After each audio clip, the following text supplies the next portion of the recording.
wisdom to me is knowing that you don't know, right? Understanding that you don't know everything. And wisdom comes from listening to other people, listening to what they really say, and being in tune with who they are. And wisdom comes from your life experiences, you know.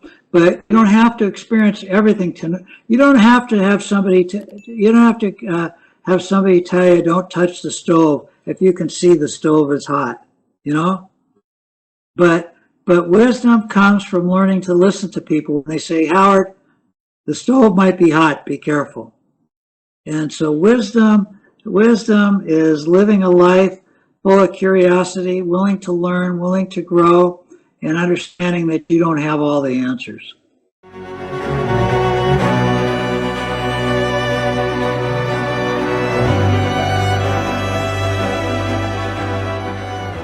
So, you know, I was having a bad day. And I think we're always trying to bring ourselves back into balance. And so I was exhausted from homeschooling. I was exhausted from the news on the media. Like everything felt like it was falling apart.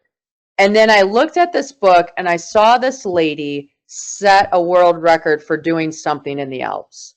And I'm like, you know what? If I could set a world record, then I could bring us out of this despair and into a place of hope and opportunity. And so what would that look like, right? I just felt like we needed momentum on the other side to bring us back to balance. I didn't know what that was. I didn't know how I was going to do it. I just know like that was a feeling that I had. I also had a feeling where I have children. My children don't like to read regular books. I wish they did. They didn't. But they love to read Guinness World Record books. Who had the longest fingernails, who grew the biggest pumpkin, how many hot dogs somebody ate in a minute. Like that was exciting to them, right? So for me, I'm like, oh, it would be so fun to be in a book that my children love to read. Like it just felt like a full circle moment. So like it was just this combination of feelings, thoughts, experiences that came together. And it started as like silly concepts. And then it became real because I allowed it to. I leaned into it. Wow. Not only that they read the Guinness book, but now they have their moms on the list also, right? And it's becoming something that they will be so proud to carry for the rest of their lives. And it becoming the seed of something that inspiring them to do for their own. Maybe one day they will have their own names on that world record book. Who knows, right, Jenn? Right. Like here's the thing, like our kids are watching us. Yes. And so we need to demonstrate to them what a happy, fulfilled life looks like. Because when we demonstrate it to them, then they know what's possible for themselves. It might look different than mine because we're different people and have different skills and different experiences, but it's possible. It just has to show up for what's possible for them. So for me, it was very important to demonstrate, like, this got me excited. It got me like motivated. It required discipline and training and sacrifice and commitment. But when we combine all those things and achieve something, that feels so good. And I want them to have that feeling. And for them to have that feeling, they have to see how I have that feeling so that they can learn where they can find it for themselves.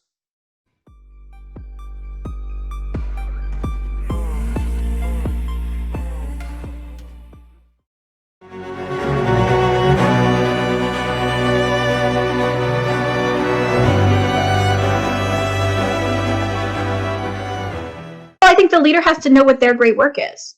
We think that we have to just acquire great work from other people, but it's like, we don't have to do Elon Musk's great work. We don't have to do Jeff Bezos' great work. Sometimes it feels that way when you go to work at a company. You have to sign on to their vision statement, and like that has to become your goal in life. But you're there for a reason. Like you have something that lights you up from the inside. How can you find a place for that in whatever environment you're in? And if it doesn't fit that environment, how can you find another environment where it does fit? And then once you're in an environment where you feel like I can be who I really am, then you have to respect the fact that if you have a light inside of you, then every member of your team has a light inside of them. How can you then, there's a certain set of skills that are helping other people recognize what their great work is and starting to piece the puzzle together so that everybody is bringing their interests, their passion, their hopes for the future, and their, you know, their curiosities, all the things that we know make intrinsic motivation. How can we bring those onto the team?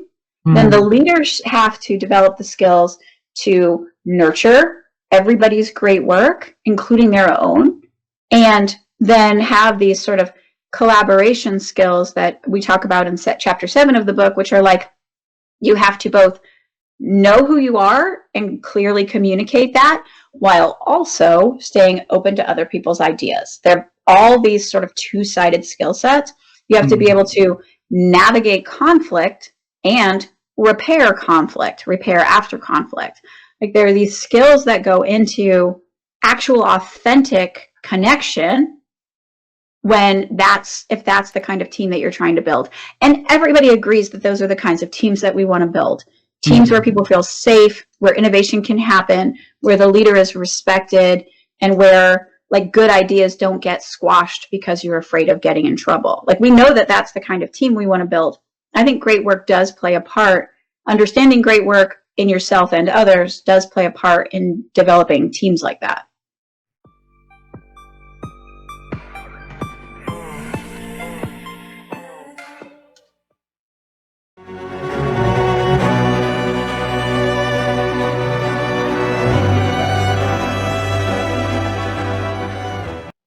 Well, this is where the neuroscience comes in really handy, because I have learned the different areas of my brain that I can use in better ways through the neuroscience. For example, I now know that if I take on too much, and if there's too much stimulation, the stress curve and the impact on my goal direction, empathy, clarity, memory, all the executive functions from the prefrontal cortex, the more I take on, the more the capabilities will be impaired. So I have learned to stay in this zone of stimulation and stress, to not go over the curve where it becomes so much that I can't think clearly anymore. So the neuroscience has really helped me understand my thinking and where it gets to be a challenge and why. And I think that is the incredible benefit of learning how the brain works, because we suddenly begin to understand why we do the things we do, and why some of the things work and why some of the things don't work, because it is related to neuroscience. Wow. And so, so I've learned to not overstimulate myself so that I don't lose, my executive function capabilities. But I've also learned that, I can't keep everything in here. And so, there's another sort of researcher, her name is Annie Murphy Paul. If you get a chance to get her book, The Extended Mind. The Extended Mind, Annie Murphy Paul. Okay. It's a very, very good book that helps us understand that in modern times, our brain can't keep that stuff in here anymore. We've just way overextended our capabilities to think clearly. And so the extended mind is the philosophy that we need to offload what's in here into other areas. And so having a to-do list, a vision board, a whiteboard where you can move things around, things that become visual, help us offload what's in here in terms of thoughts. Wow. And frees up space. So I have learned to offload so that I only keep in here what I need in this moment. Wow. And that will happen. So that I don't get distracted about the next thing. And it's like, that's offloaded already. The next thing is offloaded. It's already in a file. It's on my calendar. It's on my to-do list. On a sticky note. It's in a reminder. So that's already handled. So my brain doesn't have to hold that now in here while I'm talking to you. Wow.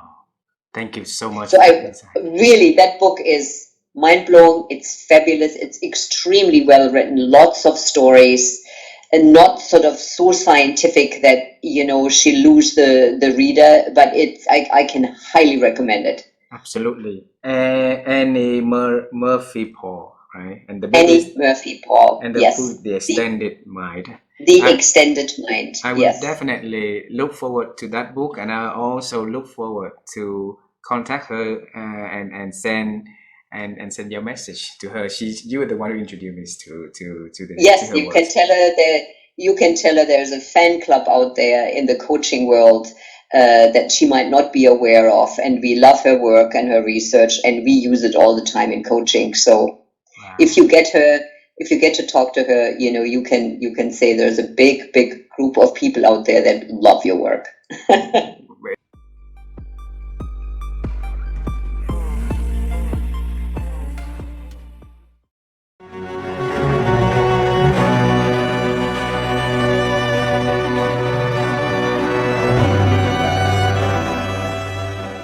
We talk to the great leaders and great people like you, and we ask the question like, how have you been helping yourself to expand thinking? For me, I've always, as I mentioned earlier, it's through people. People help me expand my thinking. And by the way, and so does AI. I just treat AI like a person. And so I ask it questions and I have conversations with it. I can have an hour-long conversation with AI about a topic that I learned from. And I will also do that with a person. I recently was at this camp, and I met the gentleman who was the co-founder of Instagram. And I just, got into a deep conversation with him about a number of things, and I learned so much. So to me, my opportunity for learning and thinking is through people and AI now. Wow. But you got to be curious. You've got to ask good questions. Wow.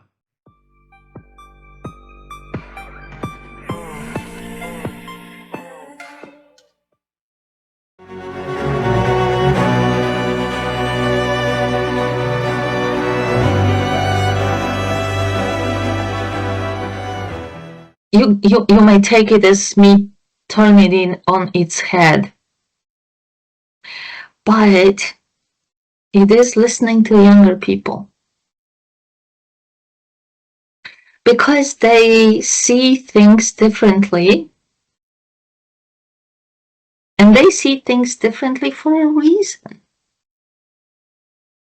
And I think that sometimes the older generations don't pay enough attention to why it's seen differently, and seeing word differently, how can we move forward faster?